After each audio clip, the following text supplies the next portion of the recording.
नमस्कार। आज हमारे पास एक बहुत ही दिलचस्प विषय है। आईआईटी इंदौर के कुछ शोधकर्ताओं ने कमाल का काम किया है। हाँ, मैंने भी पढ़ा इसके बारे में। ये जियोपॉलिमर कंक्रीट वाली बात है ना? हाँ, बिल्कुल। सीमेंट मुक्त जियोपॉलिमर कंक्रीट, हरित निर्माण की ओर। सुनने में ही काफी फ्यूचरिस्टिक लगता है। बिल्कुल, और ये सिर्फ भविष्य की बात नहीं है, बल्कि शायद आज की जरूरत भी बन सकती है। मतलब पर्यावरण और निर्माण के बीच एक एक बैलेंस बनाने की कोशिश। हाँ, तो आज इसी पर थोड़ी गहराई से बात करते हैं। ये है क्या आखिर? चलिए समझते हैं। अच्छा, तो सबसे पहले जब हम कंक्रीट सोचते हैं तो दिमाग में सीमेंट आता है, लेकिन ये तो सीमेंट मुक्त है। स्रोत कहता है इसमें सीमेंट है ही नहीं। जी हाँ, यही इसकी सबसे खास बात है। सीमेंट की जगह इसमें वो फ्लाई ऐश यूज होती है। फ्लाई ऐश मतलब कोयले की राख। हाँ, कोयले की राख। और साथ में GGBS भी, ग्राउंड ग्रेन्युलेटेड ब्लास्ट फर्नेस स्लैग। ये स्टील इंडस्ट्री का एक उप उत्पाद है, मतलब वेस्ट ही समझ लीजिए एक तरह से। अच्छा, तो वेस्ट मटेरियल से बना रहे हैं।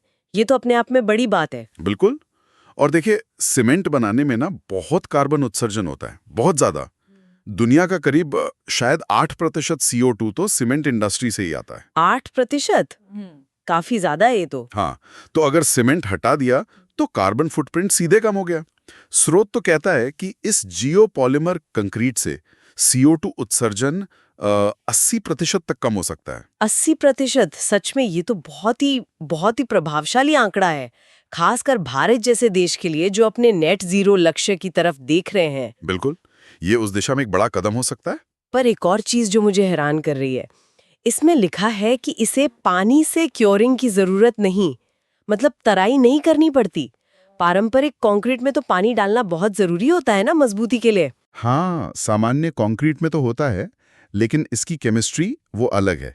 इसमें फ्लाई ऐश और GGBS को एक खास तरह के घोल, एल्कलाइन एक्टिवेटर के साथ मिलाते हैं, और वो घोल एक रासायनिक प्रक्रिया शुरू करता है जिससे मजबूत बॉन्डिंग होती है, बिना पानी की बाहरी तराई के ही। अच्छा, तो ये अंदर ही अंदर सेट हो जाता है। हाँ, एक तरह से कह सकते हैं। तो पानी बचता है। पानी की बचत, ये तो बहुत बड़ा फायदा है, खासकर उन इलाकों में जहां पानी की कमी है। और सिर्फ पानी नहीं, शायद समय भी बचता होगा, निर्माण तेज हो सकता है। हाँ, ये भी है। अच्छा, मजबूती का क्या? कहीं ऐसा तो नहीं कि ये कमजोर हो? नहीं नहीं, स्रोत में इसका भी जिक्र है। बताया गया है कि ये 80 मेगापास्कल मतलब MPa तक की स्ट्रेंथ दे सकता है। 80 MPa? ये सामान्य कंक्रीट के मुकाबले कैसा है? ज्यादा है, कम है? देखिए, 80 MPa काफी है, काफी ज्यादा स्ट्रेंथ है। आम घरों या बिल्डिंग्स में जो कंक्रीट लगता है वो अक्सर 20 से 40 MPa का होता है। तो 80 MPa तो मतलब हाई परफॉर्मेंस कंक्रीट हो गया, पुलों वगैरह में भी काम आ सकता है। वाह! तो मजबूती में कोई कमी नहीं, पर्यावरण के लिए बेहतर, पानी की बचत। अब आते हैं सबसे जरूरी सवाल पर, लागत। महंगा तो नहीं पड़ता ये? यही तो मजेदार बात है। स्रोत के हिसाब से तो ये सस्ता भी पड़ सकता है। करीब 20% तक लागत कम हो सकती है, ऐसा लिखा है। 20% सस्ता? वो कैसे? शायद इसलिए क्योंकि इसके जो मुख्य घटक हैं, फ्लाई ऐश और GGBS, वो तो औद्योगिक कचरा हैं। उन्हें ठिकाने लगाने में वैसे ही खर्च आता होगा। तो यहाँ उनका इस्तेमाल हो रहा है, और महंगा वाला सीमेंट लग नहीं रहा, तो लागत कम हो जाती है। कमाल है।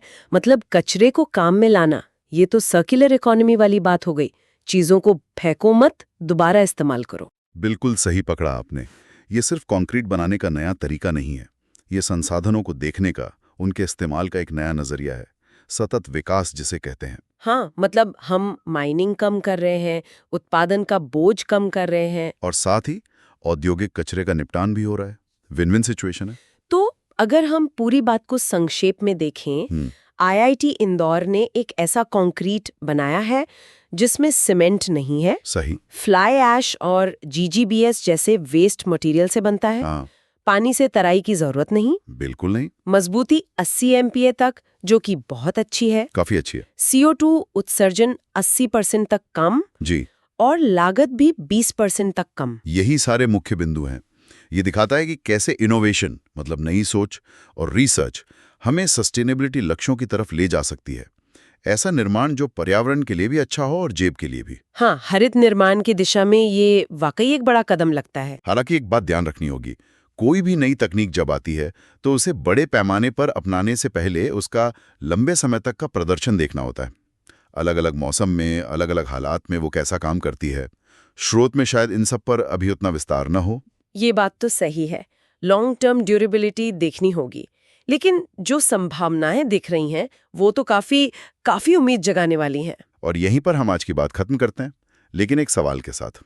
सोचिए, अगर ये तकनीक, ये फ्लाई ऐश और जीजीबीएस वाला कंक्रीट वाकई बड़े पैमाने पर सफल हो जाता है, तो भविष्य में हमारे शहर कैसे दिखेंगे, हमारा निर्माण का तरीका कितना बदल जाएगा और पर्यावरण के साथ हमारा रिश्ता वो कैसे बदलेगा। सोचने वाली बात।